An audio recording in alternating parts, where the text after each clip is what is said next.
एक कपल जिन्हें की घर बसाने के लिए एक घर चाहिए था, तो वो एक ब्रोकर के पास जाते हैं। ब्रोकर बहुत ही अजीब था। ना ही उसे ठीक से बोलना आता था, ना ही उसे ठीक से हंसना आता था। बस वो किसी बच्चे की तरह दूसरों की बातें सुनकर अपनी बात कहता था। अजीब सा ब्रोकर बारी बारी करके सारे कमरे दिखाता है, और जब वो कपल घर देख रहे थे तो वो वहां से चुपके से चला जाता है। उन कपल को यह पता नहीं चलता। जब उन्हें पता चलता है कि ब्रोकर वहां से जा चुका है, तब वो डिसाइड करते हैं कि उन्हें भी यहाँ से जाना चाहिए, और वो वहां से शहर की ओर जाने लगते हैं। लेकिन वो उस कॉलोनी से ही बाहर निकल नहीं पाते, क्योंकि वहां के सारे घर एक जैसे थे और वो बार बार उसी 9 नंबर घर में ही पहुंच जाते थे। ऐसे करते करते उन्हें शाम हो जाता है और उनके गाड़ी का पेट्रोल भी खत्म हो जाता है, तो वो उसी 9 नंबर घर में ही रात को ठहर जाते हैं। सुबह वो घर के ऊपर चढ़कर यहाँ से बाहर निकलने का रास्ता ढूंढते हैं, लेकिन उनके हाथ कुछ भी नहीं लगता, क्योंकि वहां अनगिनत एक जैसे ही घर थे। तो वो तय करते हैं कि वो हर एक दीवार को पार करते हुए एक ही दिशा में चलते जाएंगे, जब तक कि उन्हें यहाँ से बाहर निकलने की रास्ता न मिल जाए। उन्हें इस तरह दीवार पार करते करते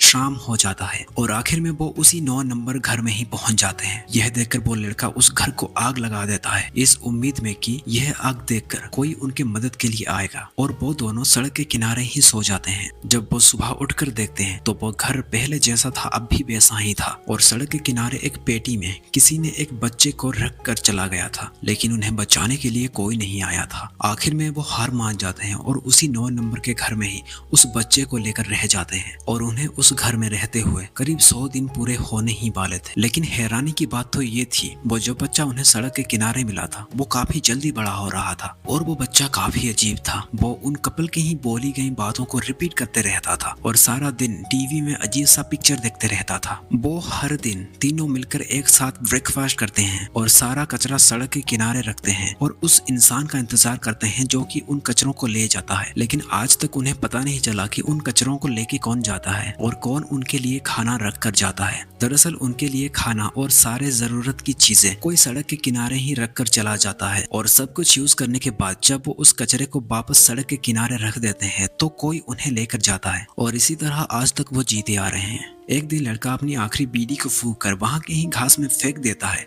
तो वहां के घास बहुत ही जल्दी साफ हो जाते हैं, और यह देखकर लड़का वहां गड्ढा खोदना शुरू कर देता है, इस उम्मीद में कि उन्हें वहां से बाहर जाने का कोई रास्ता मिल जाएगा। लड़का वहां गड्ढा खोदते जाता है, और देखते ही देखते उन्हें 1 साल होने को आ जाता है। इतने में वो अजीब सा बच्चा बहुत बड़ा हो गया था। वो बच्चा अजीब इसलिए भी था क्योंकि वो सिर्फ उन दोनों को ही देखकर बड़ा हुआ था। वो ज्यादा कुछ बोलता नहीं था, अगर वो कुछ बोलता था तो भी वो उन दोनों की ही सुनी सुनाई बातों को रिपीट करते रहता था। सुबह होते ही ब्रेकफास्ट करके वो एक किताब को पकड़कर उन खाली घरों में ही घूमता रहता था, और शाम को वो वापस आ जाता था। और उसके बड़े होते ही घर का माहौल बहुत बदल जाता है। अब वो तीनों मिलकर साथ नहीं खाते, अब वो अकेला टेबल पर खाना खाता है, और वो दोनों कपल छुप के बेडरूम में खाना खाते हैं। शायद कम खाना खाने की वजह से वो दोनों बहुत कमजोर पड़ जाते हैं, लेकिन लड़का फिर भी हर दिन गड्ढा खोदते रहता है, और ऐसे ही एक दिन गड्ढा खोदते खोदते उसे एक इंसान का शरीर मिलता है, और उसी दिन से वो गड्ढा खोदना बंद कर देता है, और तब से वो बीमार पड़ जाता है। वो दोनों घर के अंदर नहीं जा सकते थे, क्योंकि वो अजीब सा म्यूटेंट घर को लॉक करके टीवी में वही अजीब सा पिक्चर देख रहा था। वो लड़की बहुत रिक्वेस्ट करती है कि उन्हें अंदर ले ले, लेकिन वो म्यूटेंट उनकी एक नहीं सुनता, और मजबूरी में वो कपल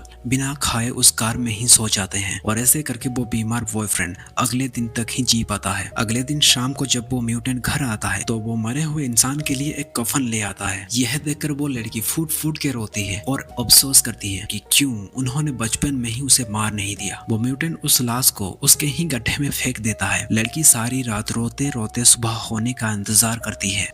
जब वो म्यूटेंट सुबह किताब पकड़कर उन खाली घरों में घूमने जा रहा था, तब वो लड़की कुल्हाड़ी पकड़कर उसे मारने को दौड़ाती है। यह देखकर वो म्यूटेंट बहुत ज्यादा डर जाता है, और वो सड़क के किनारे ही जमीन को उखाड़कर उसके अंदर चला जाता है। उसका पीछा करते करते लड़की भी उस जमीन के अंदर जाती है। लड़की वहां देखती है कि जमीन के अंदर भी एक घर था, और वहां पर भी एक म्यूटेंट बच्चे के सामने एक औरत रो रही थी, और वहां से वो लड़की जमीन के अंदर धंस जाती है। और इसके बाद वो और एक घर में पहुंच जाती है, जहाँ 2 कपल गंदे काम कर रहे थे, और उन्हें देखकर वो म्यूटेंट लड़का ताली मार रहा रहा था और वहाँ से भी कोई उसे दराज के अंदर खींच लेता है और वापस वही 9 नंबर के घर में ही पहुंच जाती है। और यह सब देखकर वो लड़की भी खत्म हो जाती है। इसके बाद वो म्यूटेंट और एक पन्नी लेकर वहाँ पहुंचता है और लड़की को भी उस गड्ढे में फेंक कर गड्ढा भर देता है। अगले दिन से जिस गाड़ी को वो कपल लेकर आए थे उसमें वो म्यूटेंट तेल भरकर शहर जाता है उस ब्रोकर के पास जो कि घर बेचा करता था। ब्रोकर अब बहुत बूढ़ा हो चुका था। उस जवान म्यूटेंट को देखकर बूढ़ा भी अपनी आखिरी सांसें छोड़ता है और वो म्यूटेंट उसे भी पन्नी में पैक करके फोल्ड करके अलमारी में डालकर उस घर बेचने वाला ब्रोकर की कुर्सी में बैठकर घर बेचने का काम आगे बढ़ाता है।